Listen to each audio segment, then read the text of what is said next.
ആ കളനെ പിടിക്കാവുന്ന രീതിയിൽ കളനെ പിടിച്ചു കഴിഞ്ഞാൽ അവന്റെ നമുക്ക് ബാഗ് എടുക്കാലോ. ഈ കളൻ എന്തായാലും അവരുടെ ഫ്രണ്ട് ഇനി പോകാൻ വേണ്ടി പോകണല്ലോ. അവര് കള്ളനെ കാണാനേ പോകുന്നില്ല, നമ്മളിത് മേടിച്ച് ആരും അറിയാനേ പോകുന്നില്ല. സോ ബേസിക്കലി അവരുടെ ഫ്രണ്ടിൽ കള്ളൻ ബാഗ് മുടിച്ചു ഓടി. സത്യം പറഞ്ഞു കഴിഞ്ഞാൽ പണിയെടുക്കാതെ ഒരു ബാഗ് നമുക്ക് കിട്ടി. ഇതിനകത്തുള്ള പൈസ മൊത്തം നമുക്ക് സ്വന്തം. ഓ അങ്ങനെ പറ. ഒരു നിമിഷം ഞാൻ വിചാരിച്ചു ഫ്രണ്ടും പോയി അങ്ങോട്ട് നന്നായി പോയൊന്ന്.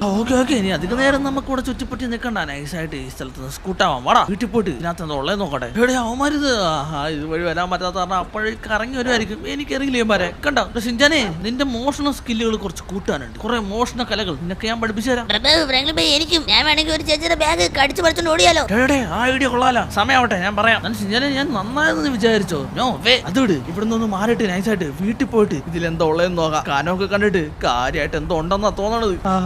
എന്താ ഷിൻചാനെ ഇത്? പീച്ച് ഓഷൻ ടൂത്ത് പേസ്റ്റ്, ഒന്നിനും കൊള്ളാത്ത പഴയ ഏതോ ഒരു കോയിൻ, ഫ്രഷ് കൂളിംഗ് ഗ്ലാസ്. ഇതിനാണോ കഷ്ടപ്പെട്ട് ഞാൻ ആ കള്ളനെ പിടിച്ചത്? ഒരു $10 പോലും ഇല്ലാത്ത ആരാ